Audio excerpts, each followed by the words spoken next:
My name is Jordan Heath Rawlings. I'm on a mission to help Canadians navigate their finances. Join me on In This Economy as I help you understand the systems behind your money problems so you can finally start thriving even in these unpredictable times. Listen to In This Economy at the Frequency Podcast Network or wherever you get your podcasts. Find your frequency. You're listening to a Frequency Podcast Network production. Hey, it's Jordan. Before we serve up this week's episode of In This Economy, I wanted to remind you, you can get these episodes 2 days early every Thursday by subscribing or following In This Economy in its own podcast feed, wherever you get podcasts. Plus, you will get some bonus episodes as we go, including one that's there already if you want to check it out, that features myself and producer Steph Phillips chatting about why the heck we did this thing in the first place. For now, of course, you'll find every episode here on Saturdays. But if you want it early and you like the show, we hope you'll find us over there and give us a follow. Enjoy the show. You hear a lot more about people who try to be a starving artist and then give up on that and go work in finance or something. There are not as many stories that you hear in your life of people who are oh, I have a totally comfy, cushy, white collar job that I would like to throw in the trash and do something way more unstable. That's Sam. She's a 29-year-old based in Oshawa, and she spent the past decade building a great career as a computer programmer. My current title is Senior Software Engineer, and I get paid about 150,000 Canadian a year before bonuses. But before she was writing code, Sam wrote music. I've always just had music as a part of my life and what I do to hang out and unwind or whatever. I was in a band in high school, and then for 6 years afterwards, I was playing bass and playing shows, and we were occasionally trying to record songs and never finishing them. And I think it's really just been these last few years when I kind of got more of an interest in production and less of an interest in performance that really has made it a thing where I could think about doing as my job. At the same time as Sam's passion for music is deepening, her interest in computer programming is waning. What once felt like a really exciting job where she was constantly learning new skills and solving interesting problems now feels draining, predictable, and like work. So, she's looking to make a big move out of programming into music production.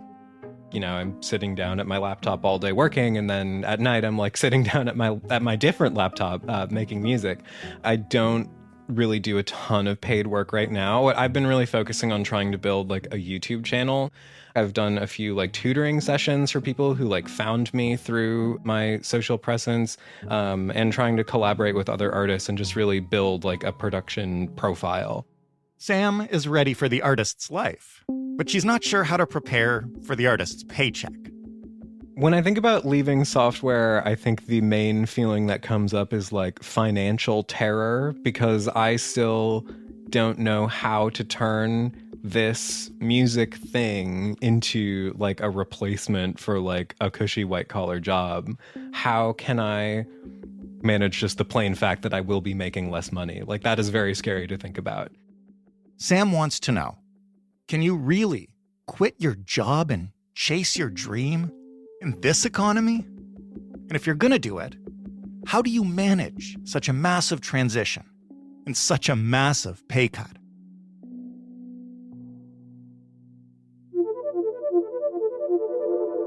I'm Jordan Heath Rawlings, and you're listening to In This Economy, a show that helps you understand the systems behind our money problems.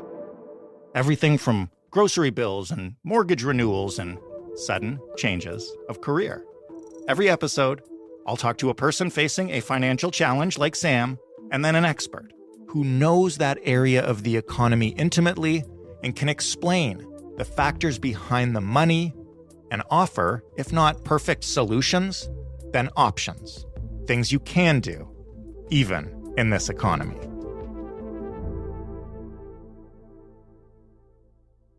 A lot of us grew up being told one of two things. Go to school, work hard, get a good paying job, or follow your dreams.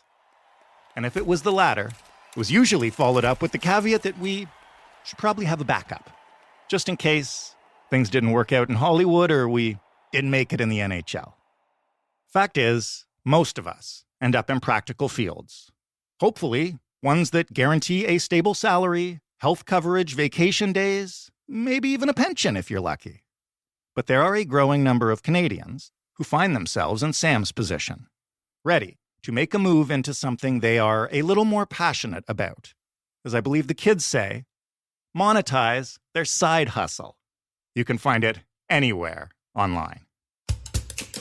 Finally, I quit my job to follow my passion full time. It's about leveraging technology for fulfilling work, empty schedules, and most importantly, freedom. Side hustles can be a great way to make money. So why Kenya? If you followed this channel until now, you probably know my criteria for working remote. Just follow your dreams. That's what they say, right?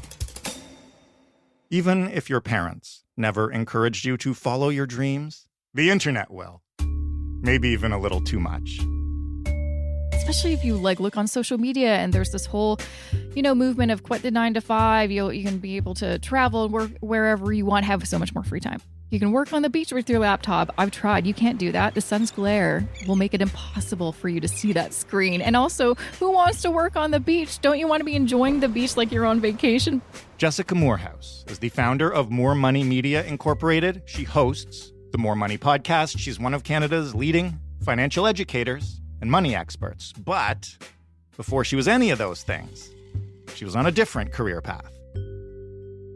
Yeah, so it's almost 7 years ago. I left my very stable job in corporate law marketing. Very exciting. I was there for almost 3 years. And prior to that, I had a career that was more in sales and marketing, kind of on the media side. And for the time that I was at this firm, there was a lot of stability. There was, a group RRSP. There was great benefits. There was a lot of good things that it provided. But, after being there for a few years, and I'm an ambitious person, and I was already doing kind of my stuff on the side. I had, my blog that turned into then a podcast. I started doing speaking and interviews as a money expert. And I was just doing that on the side of my little side hustle. I never thought that it would turn into anything permanent or full time, but it came to kind of a head at my job where I, wanted to grow, and they promised, oh yeah, there's lots of growth opportunities. And so after 2 years, I kind of gave a pitch to my boss saying, this is the role I'd like. I'm already doing a lot of this stuff. My role is very different than the one that was hired. So I'd like, a title difference and a raise. And I think that'd be appropriate.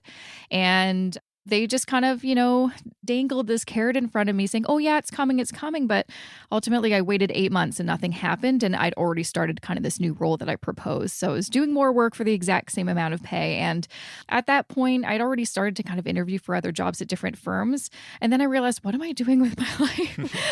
What do I see my trajectory working in legal marketing for the rest of my life? I just kind of fell into this job in the first place. And so I decided, instead of just hopping to another firm and trying to get that title and raise I wanted, maybe I should turn my side hustle into my full-time gig, because it's something that at that point I think I'd been doing on the side for 5 or 6 years.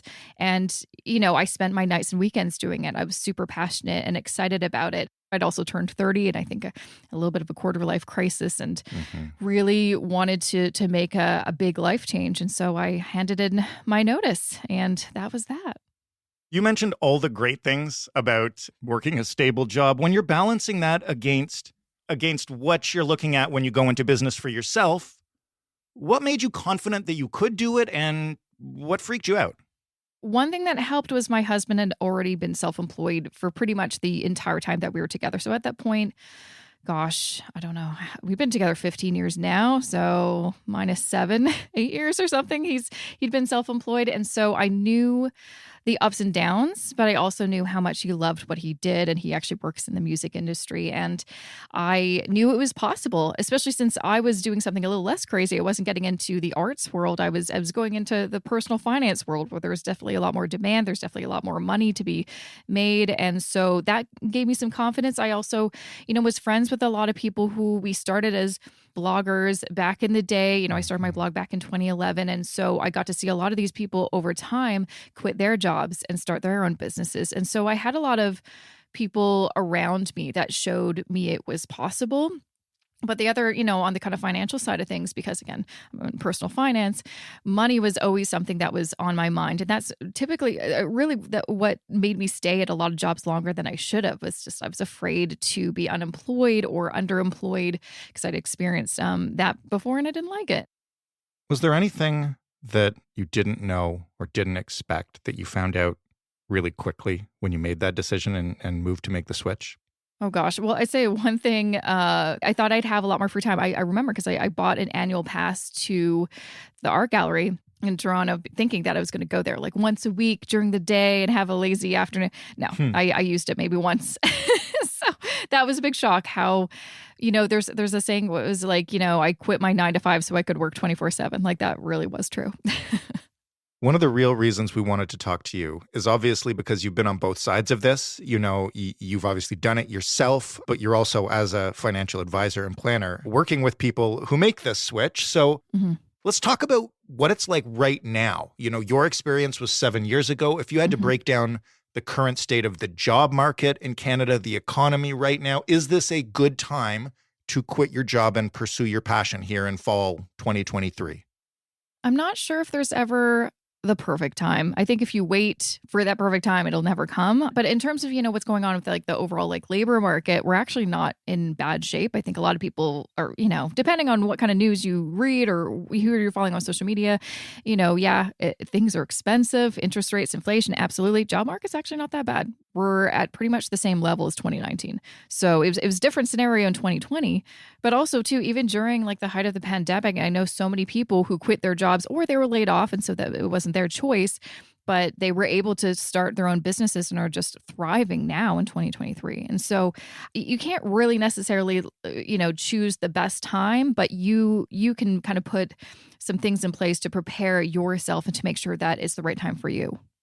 How much does that vary by industry? Because here we're talking about Sam, who is a programmer who wants to pursue a career in music production. You mentioned the jump was easier for you because you're not moving to some creative endeavor. Not that what you do isn't creative, but you're not moving to a creative industry, which, listen, I come from the journalism industry. You've been in that world too. It's not as easy as it might be in other industries for, say, somebody who has been coding for a company and now wants to go write their own code. Yeah, I mean, you really do have to look at, the industry you're jumping into and what are the possibilities, what kind of trajectories, what kind of earning potential is there, even in just the music industry. Because again, my husband's been working in this industry for over 15 years now. It depends on what role you want. So he's an engineer, but I know the guest that you're speaking about is interested in the production. That actually has a much higher ceiling in terms of earning potential. You can be at the starting point and really not earn anything, but then if you hit it, you get that one hit, you get that one client that really takes off. And my husband knows a number of these people. You can do really, really well. And part of it is just, right time and right people. That's kind of the music industry. It's very competitive. It's very difficult. It's not just based on talent because there's a lot of talented people who never, quote unquote, make it. So it's going to be a little bit more difficult to kind of maybe get to that same level you dream of. When you told your story, the reason you made the leap is because you were frustrated at your job and you didn't see any progression. If you look at it from the other point of view, Sam tells us that she's been doing some production on the side already. When somebody has a side hustle, is there a threshold, or what do you look at when you examine how you're doing at that side hustle to try to determine, I guess, if this might be sustainable, this might be scalable, how do you try to get a sense of where you're at?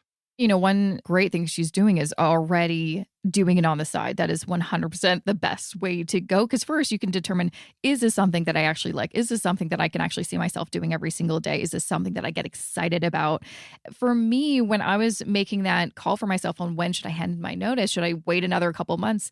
I wanted to have enough in savings to keep me afloat for at least a year. And then also prove to myself that if I dedicated full-time hours to this, I can make at least what I'm earning at my day job. Now, I don't know how much she's earning. She probably earns way more than what I used to earn at that old role, but I wanted to set myself up so it wasn't going to be like, oh gosh, I'm only making 10% of what I want to. And so if I quit my day job and then dedicate full-time hours, that means I still have to make up that 90%. So for me, it was like, can I earn half now than if I dedicate another half of my energy, my time, my resources?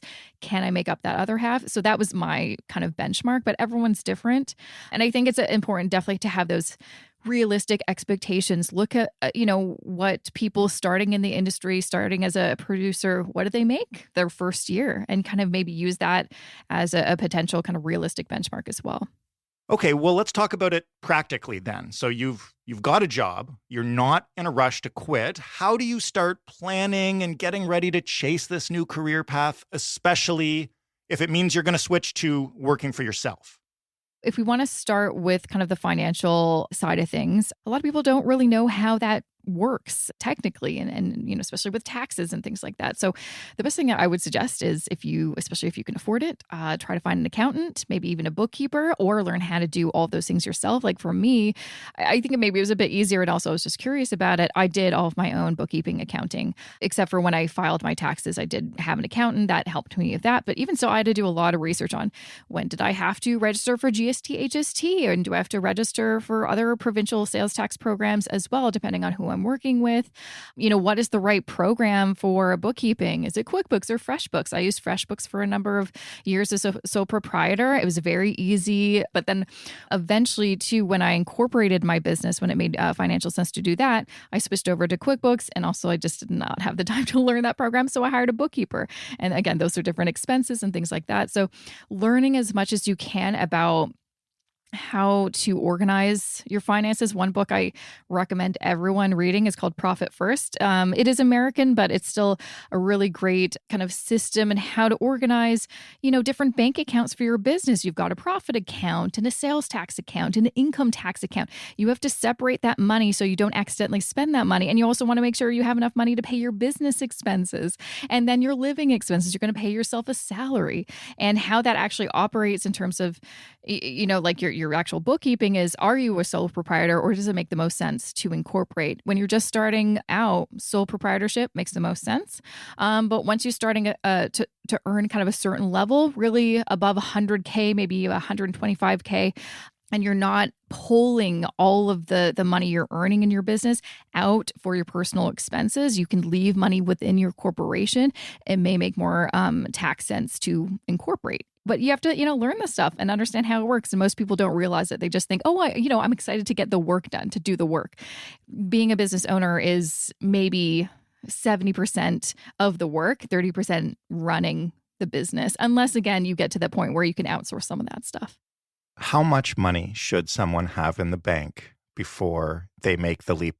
Honestly, when I was talking to my husband about this, I'm like, if you were, talking to someone who was thinking of doing this, how much money do you think they should put aside? Now, he was definitely very conservative about it. He's like 3 to 5 years. Wow. Of their living expenses.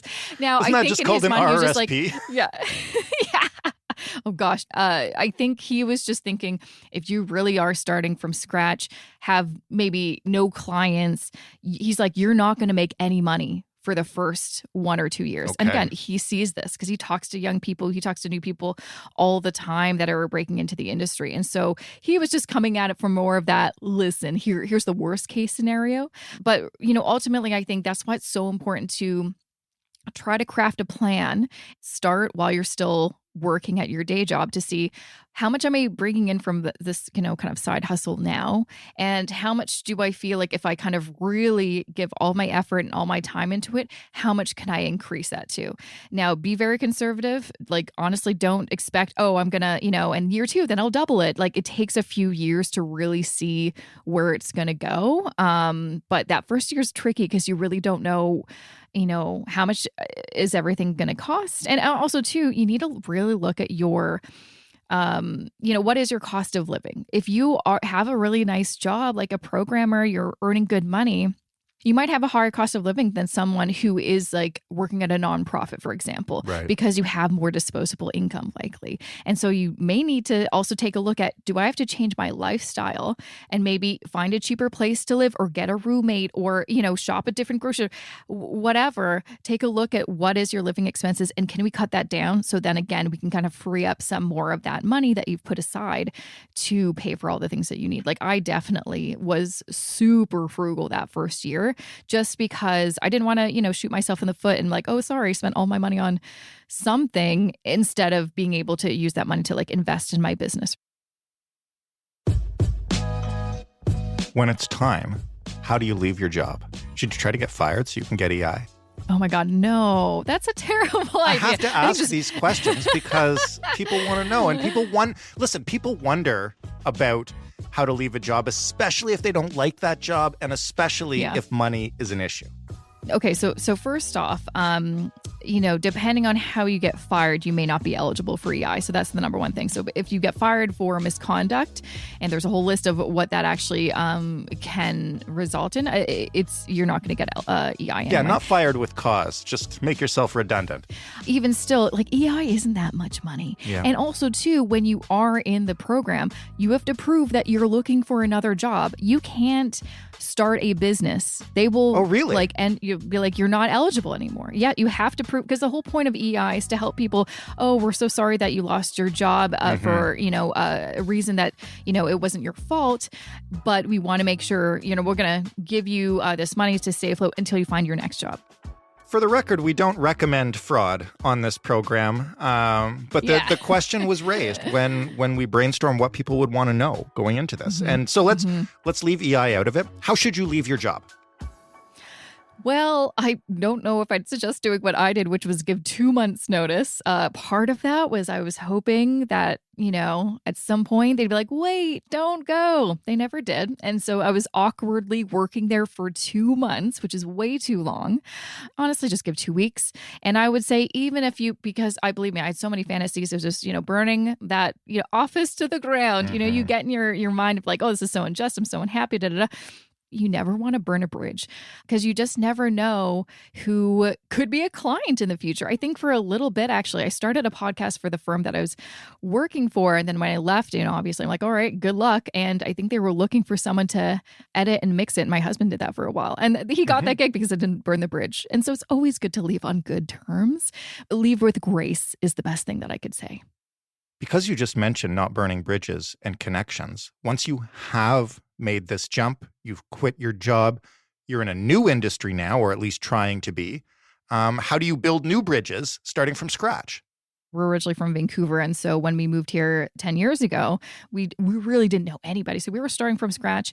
And for him, he's like, I need to make connections because they aren't really translating from Vancouver to Toronto. It's a very different town here. And so he started looking online for are there meetups? And there was this one, I think it was called BS Fridays, just a small little meetup of sometimes musicians, sometimes people working in the industry who went to that religiously. I think it was like every month or every couple months for years and years and years. And he made some great connections that way. And especially if you're working in music, go to shows all the time. Like my husband still goes to shows just to show his face, introduce yourself to the artist. Hey, do you have a producer? Or, for him, it's like, hey, do you have a mixer? Right. And, there's lots of great forums and Facebook groups that are either specifically about gear or about the industry that you can participate in, get to know these people. And then slowly, you meet someone, you get to know them. Oh, they connect you to somebody else. And, the more you do it, the easier it gets. When you switch careers and you're in a new industry, you're not only looking to make connections, you are also your own boss, presumably for the first time. Whenever I think about doing that and potentially going freelance or any of the other things that journalists think of sometimes, I get terrified because I lack motivation and I need a clear goal to go for. What do people need to understand about being their own boss when they've never done that before? Yeah, I mean, you definitely do have to be a self-starter and self-motivated, which can be difficult. Like, even for me, I'm part of a few masterminds, and they're just like online. They're people I've known for years. They're, bloggers.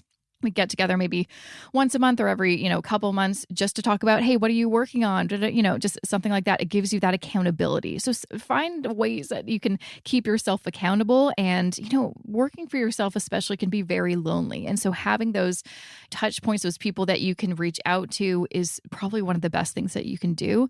But you really, like you kind of already mentioned, is really important to have goals. So for my husband and for me, we, at the beginning of the year, I've got a little spreadsheet. His is probably just a piece of paper. He's not really a spreadsheet guy.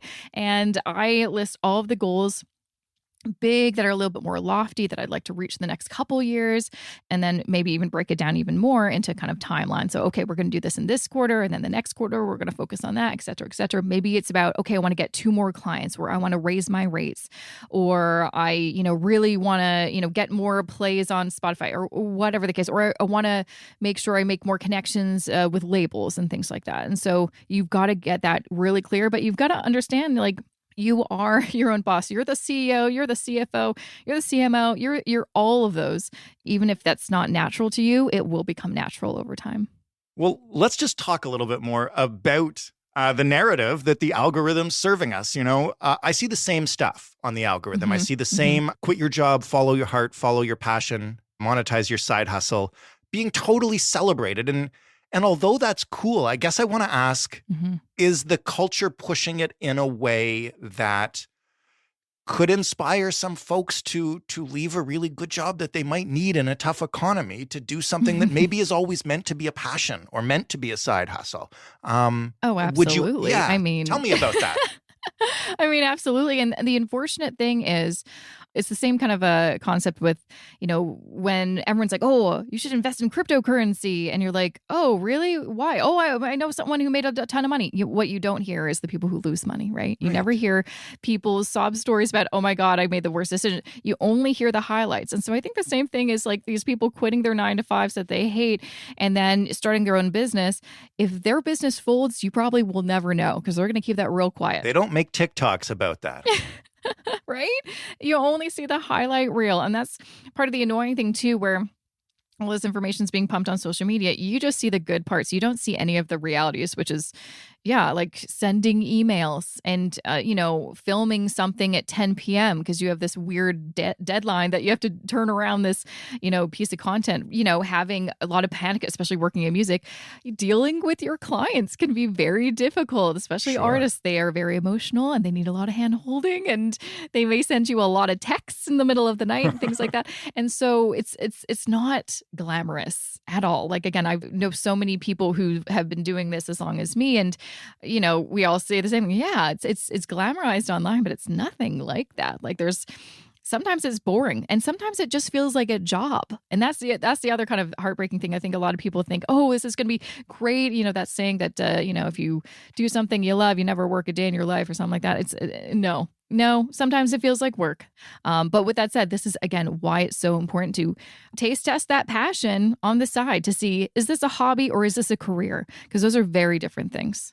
What about somebody who is not necessarily thinking of becoming their own boss, but is thinking of switching careers, hates what they're doing right now, wants to maybe get a whole different job for an employer in another industry, or maybe even go back to school, start over, learn a new trade. Does your advice differ at all for that person than it has so far? And I'm just asking because there's probably some people who've been listening to this being like, I do hate my job. I do want to follow my passion. I can't be my own boss and handle all that myself. Yeah, I mean, if you're thinking you're unhappy with your job and you're thinking of, for example, maybe you're working in marketing and you're like, gosh, I want to be a therapist. That's really what I want to do. I didn't realize it until now. I love psychology. Start doing the work now. If you already have a degree, you can start doing your master's, maybe online or part-time. It'll take you a little bit longer than quitting that job and doing school full-time, but I know a lot of people that are doing it right now. And so the best thing I can say is don't wait. When you have that idea and then you feel really confident, certain about it, don't put it off too long, because the longer you put it off, the harder it's going to be to justify doing it. So what about people who are thinking of taking a leap to do what they really want to do, but it involves perhaps a pretty heavy investment, whether that's, going back to school and eating up their savings or taking out a large loan, and perhaps it's not necessarily for something that will end up making them more money, right? Like if you want to go back to school and learn how to be an engineer so you can increase your earning power, great. But going back to school to learn how to be a social worker because it's your calling. It goes back to, are you okay earning less if it means that you get to do the thing that makes you so freaking excited to do every day? Then I think that's 100% worth it, because I've done a lot of different roles in my life and it's not always been about the money. Sometimes the most fulfilling things I've done are for no money or for free. So, but talking more about the financial side of, hey, you need to go back to school, retrain. I'm always the biggest fan of trying to save up in advance to pay for it. Because also sometimes these, institutions can give you a little discount if you're paying with cash. With that said, sometimes it's not possible. So see if, instead of, again, getting a big loan and then quitting your job and doing it full time, is it possible to get a smaller loan, do it part time? It will take you a little bit longer, but in the long run, it'll cost you a little bit less. And I say that just because when you are in school, it's intense and it's stressful enough to have that other layer of, I have no income coming in and I don't know when I'm going to actually get a job after school, because sometimes it's not right away. If you can kind of lessen that stress, that was always good. But also looking at different programs. For example, if you're going to go to, a specific institution and you can take advantage of what's called the lifelong learning plan, that is, if you have money in your RSP, you can participate in this program. You can take money out of your RSP tax-free. It's basically you're taking a loan from your RSP that you have to pay back eventually, but that can help you pay for school. So that's one way to kind of unlock some money there. But in my view, I'm always the biggest fan of, if you can save money in advance, pay for it in cash. But if you do have to do the loan route, do your research, find the best loan for you that's really flexible, that have, really good kind of payment plans and things like that. The last practical thing I want to ask you is about how to prepare for a change in income. So let's say you've saved whatever amount of money you've calculated is enough. How do you prepare yourself in terms of what you'll be spending and what you'll be doing and how you'll manage your money making that transition? Well, I've also had that experience when I was working this job for 3 years at this newspaper in Vancouver, and then we decided to both quit our jobs and move to Toronto. We had no jobs lined up or anything, and the first job I got, it was a big pay cut. And it felt like a personal failure again, because I'm like, I can't believe I'm going almost back in time with my money. Like I thought I was past this stage, and I can't believe now I'm earning what I used to earn 5 years ago. I feel like, oh, I can't believe this. Guess what? Everything's temporary. Nothing lasts forever. And so for me, I just got that ego out of there. I'm like, listen, we're going to work this job until we find something better. And we're going to use our budget. We're going to track our spending. We're going to track everything so we know where our money is coming in, going out. And, we're going to have to make some sacrifices. If your circumstances change, you need to change something as well. And, again, it was very difficult for me to do that, especially when I saw all my other friends, thriving in the careers and earning crazy money and buying homes and stuff like that. It's like, oh my gosh. But now I look back and I'm like, I'm glad I had to go through that. I learned a lot. It made me really good at budgeting and figuring out, what I should cut and even to how can I make some extra money on the side or what have you. And so it's possible. It's not easy, but it's worth it in the end. Very last question, I promise. If somebody has listened to this entire interview and feels like they might be ready to do it, what are the things they need to think through in their head first? How do they, when will they know it's a yes? You know what you want to do. You've made a plan for how you're going to make it happen. And I'm talking specific detailed plan, not just a loosey-goosey plan. Because honestly, when I quit, I really didn't have a very structured plan. That's one of my regrets. I probably could have had a better year and a lot less stress and worked a lot less if I had a better plan ahead. So Put yourself in the best position to thrive and succeed. If you're in this mode of scarcity where you're worried about money, you're not having enough, you are not in a position that you will want to like invest in yourself or your business or take chances and risks that may actually help you earn money down the road. For example, I've invested in a couple coaches here and there, a couple, courses to kind of help me learn something so I could then use that information to, offer a service or a product that I can sell and earn money. I needed money to make that happen. So if I wasn't in a financial position where I felt comfortable investing in those, then I would have really missed out. So putting yourself in a position where you can be more of that abundance and open and can take risks comfortably is the best thing that you can possibly do for yourself. Jessica, thank you for this. You're welcome. Thanks for having me. Thanks again to Jessica for the career change guidance, especially for those looking to go freelance or those looking to start their own business. Now, before you start making any sudden career moves, if you want to do that, here's what you do. Get to know this new industry before you get into it. Now, if you're passionate enough to make this decision, to listen to this whole podcast about it, then I would hope that you're doing this already. But still, use some of your free nights and weekends to take a class, watch YouTube videos or TikTok channels geared towards those already in this new industry, and look, watch out for upcoming events and conferences and gatherings where you can meet people already established. This is like you're a rookie again, so you gotta go network. Next, when you've got the time, start building a portfolio. Regardless of what you're looking to get into, flower arrangements, classic car restoration, event photography, in order to start landing clients, you're going to need to show them that you can already do this work. You also need to create a social presence where they can find you. Once you've got that, and you're sure that you really want to do this, start saving, make a plan. And if putting aside a couple of years worth of income just isn't feasible for many of us, it's not. Aim for at least 6 months before you quit. As well as making those contributions, make sure that you set some clear goals. What do you want to learn and accomplish before you quit your job and make the leap? How much do you realistically plan to make? What do you need to sacrifice to live on that realistic salary? You need to take stock of your potential future earnings, and you need to consider how that's going to change your lifestyle and even your day-to-day spending. And finally, listen. This isn't one of those influencer podcasts where I'm going to tell you, monetize it all, follow your dreams, all of that. Some of us are destined to switch careers. Some of us are destined to switch companies. Some of us are destined to have a side hustle that forever remains a side hustle. Knowing that difference might save you a lot of money and a lot of heartbreak. If you thought what you heard from Jessica was really valuable, you can hear a lot more of her insights on her show, the More Money Podcast, or you can get more in-depth by taking one of her personal finance classes at jessicamoorhouse.com. Thanks to Sam, of course, for calling into the show and sharing your problem and your passion. If you, like Sam, have a money problem, we want to hear from you. You can email us at hello@itepod.ca, or you can call us and leave us a voicemail. The number is 416-935-5935. We don't need your real name. We do need your real numbers, real fears, real plans, real questions, all of that.